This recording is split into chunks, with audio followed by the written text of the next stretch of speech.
Today's mindful moment, packed with insights but designed to fit into your busy life.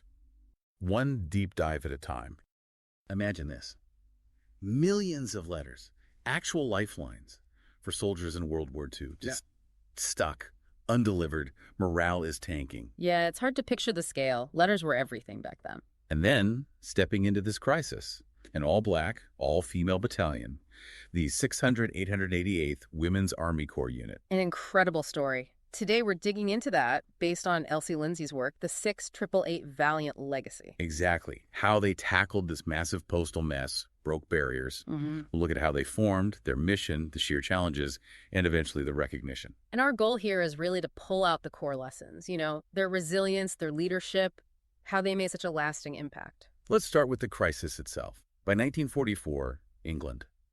It was bad. Oh, absolutely. Over 17 million pieces of mail backlogged. Think about that number. It wasn't just paper. It was connection hope, what people called that emotional lifeline. Losing that lifeline could genuinely impact the war effort.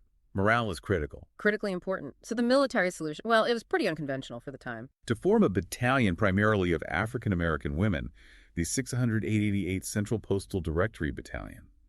That's a significant move. It really was. Placing a marginalized group into such a vital, high-pressure role, it definitely shows how desperate the situation was. But also maybe a hint of recognizing talent that was being overlooked? Or just necessity? Probably a mix of both. But it wasn't easy. There was a lot of pushback, skepticism. Are military leaders, the public? Both.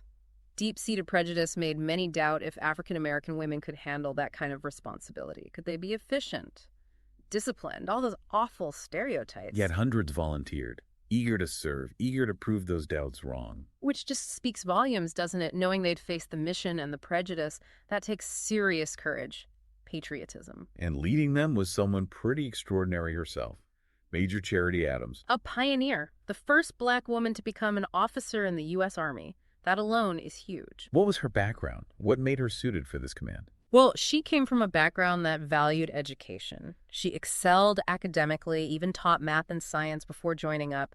That intellectual rigor was definitely part of it. But it takes more than smarts to lead, especially under those conditions. Absolutely. It was her leadership skills, her proven ability, and critically, her understanding of the racial dynamics. She knew how to navigate that complex, often hostile environment within the military structure itself. Their training. Fort Oglethorpe. Yeah. That couldn't have been easy either. No, far from it. They walked right into segregation. Yeah. Inferior facilities compared to white WACs, prejudice from some male soldiers. The whole system was stacked against them from the start. So how did Adams build a team out of that? She focused intensely on unity, on self-control, cooperation, sheer tenacity. She made them understand this wasn't just about sorting mail. Right. It was about proving something much bigger. Exactly. She famously said something like, "I knew our success would reflect not just on us, but on every woman, every African-American who came after us." Wow. That's a heavy weight to carry. Immense pressure. But it also forged this incredible sense of purpose. They weren't just doing a job, they were fighting prejudice with every letter they processed. Then they get to Europe. Glasgow, then Birmingham. And they see the problem firsthand. Imagine walking into that. 6 warehouses, just mountains of mail, stacked to the ceiling, some damaged by damp, rodents. 17 million pieces. Just mind-boggling. And the working conditions. Terrible. Damp, freezing cold, poorly lit. Remember, wartime blackouts meant windows were painted over. Trying to read addresses in that kind of gloom. And the discrimination followed them across the ocean? Sadly, yes. The American Red Cross, believe it or not, initially refused to house the Black WACs with white women. Same segregation, different continent. Adams wasn't having it. She led a boycott, stood their ground. And it worked. The Red Cross had to change its policy. It showed her leadership style, her refusal to accept injustice. Okay, so faced with this chaos, millions of letters, bad conditions, discrimination, how did they actually tackle the mail itself? They got organized. Fast. They developed and implemented this central directory system. It was pretty ingenious. Like a master index. Sort of, yeah. A way to cross-reference names, units, last known locations. Because so many addresses were incomplete, maybe the soldier had moved units. This system let them track people down. It was creative, really sped things up. But the work itself, relentless. Relentless. Yeah. 3 8-hour shifts, running 204/7, nonstop. It was physically exhausting, handling mail bags, sorting, standing for hours, and mentally draining to deciphering handwriting, focusing on tiny details. One of them said something like, "We knew it mattered, but the work was exhausting." Exactly. And the physical toll. The cold was bitter. They worked in gloves, heavy field jackets, ski pants sometimes, just to stay warm enough to function, plus the eye strain from the dim light. How did they keep going? How did they maintain morale? Sisterhood. Yeah. That was huge. They leaned on each other, built incredibly strong bonds, found joy where they could dancing, bowling, just being together. Did they get any support from outside the unit? Yes, and this is interesting. Local British families were apparently quite welcoming, offered them places to relax, a bit of respite from the military prejudice they faced from their own side. That support meant a lot. And the results speak for themselves. Astonishingly so. That 17 million piece backlog in Birmingham, they cleared it in 3 months. 3 months. Wasn't that like half the time expected? It was. Half the time the military estimated. Just shows their incredible efficiency and dedication. And their mission wasn't over then, right? They moved on. Correct. Reassigned to Rouen, France. And guess what? Another huge backlog waiting for them. Oh no. How bad was that one? This one was supposedly a 3-year pileup. Same difficult conditions, different location. And they tackled that too. They did. Cleared the Rouen backlog in about 5 months. Yeah. Just remarkable performance. So let's break down how they did it. What were the key strategies behind this success? Well, the methodical approach was definitely one. Those 3 distinct shifts, clear team assignments, some deciphering, some cross-referencing, some prepping for dispatch, it created a workflow. And that central directory system you mentioned. That was a game changer. It brought order to the chaos, allowed for accuracy, even with messy information. Really crucial. And then there's just sheer resilience, pushing through the awful physical environment. And the constant psychological weight of the discrimination from within their own army. You can't overstate how difficult that must have been. That camaraderie, the sisterhood, seems absolutely essential too. Vitally important. They weren't just colleagues. They felt like family. That mutual support plus the kindness from the British locals helped them endure. It's stories like these, the ones showing human spirit overcoming adversity, that we often explore on Mindful Moments in our podcasts, this AI audiobook analysis channel, trying to bring these powerful narratives to light. Yeah.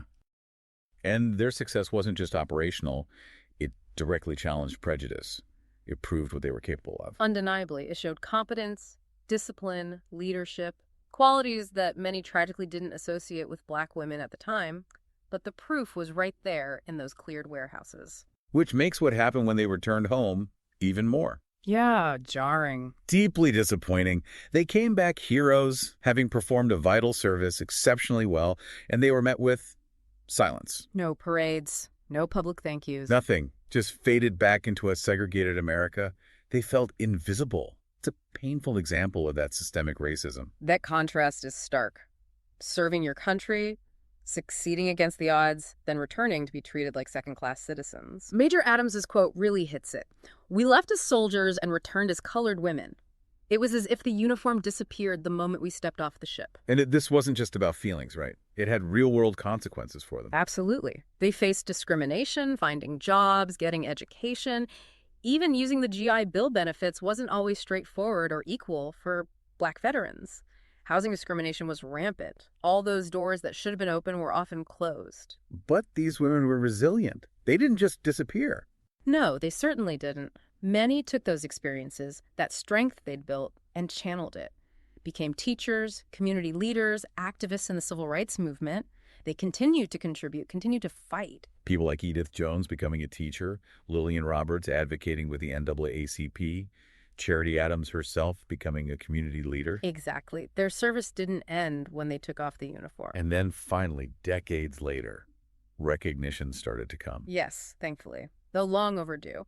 In March 2022, the 6th 88th Battalion was awarded the Congressional Gold Medal. The highest civilian honor Congress can bestow. A huge moment of validation. For the few surviving members and all the families, it was incredibly significant. A moment of maybe vindication. I can only imagine. To finally have the nation officially acknowledge what they did, what they overcame. It was powerful. It acknowledged not just the mail sorting, but the conditions under which they did, the prejudice, the hardship. It meant a lot to the African-American community, and it highlighted, the importance of making sure everyone's service is recognized equitably. And their story has reached even more people recently, hasn't it? Yes. The 2024 Netflix movie, The 6888, brought their story to a massive global audience, which is fantastic. Does it capture their spirit, do you think? From what I understand, it really tries to convey that tenacity, the unity, the sheer will to succeed against everything thrown at them, making their history accessible, emotional. That's important. So wrapping this up, what's the lasting legacy here? Why is the 688 story still so relevant? Well, first, it was a watershed moment for African-American women in the military. They proved unequivocally they could handle complex, vital roles demanding organization, leadership, discipline. They kicked down doors. And Major Adams' leadership specifically. Set a huge precedent, showed Black women could command effectively under extreme pressure. Her success and the units certainly contributed to the climate that led President Truman to desegregate the military in 1948, is part of that momentum. And the impact beyond the military. It fed directly into the civil rights movement. Think about it. They fought for their country abroad, faced down prejudice within their own ranks, and then came home to fight for basic rights. That experience fueled their activism. As one of them said, they knew how to fight for their country, so when they got home, they knew they had to fight for their rights. Precisely. Their story is just this incredible testament to resilience, to solidarity, and a powerful reminder of the ongoing fight for true equality. Yeah, it really inspires you and hopefully encourages future generations. And thankfully, there are ongoing efforts, documentaries, books like Lindsey's, educational programs, making sure their contributions aren't forgotten again. Preserving that legacy is key. It really is. The story of the 6888 is just such a powerful reminder that heroism often doesn't get the spotlight it deserves, at least not right away. Yeah. And that achieving equality is a long game, needing constant effort. It definitely challenges us to look harder at the histories we're told, to seek out those overlooked contributions. Absolutely. So if you found this story as compelling as we did, please do subscribe, maybe share this discussion. We'll put links in the show notes if you want to learn more, perhaps even grab the book that informed our talk today. And maybe most importantly, let the story of the 6888 prompt some critical thinking about whose stories get told and whose voices still need amplifying. Well said. A lot to think about there.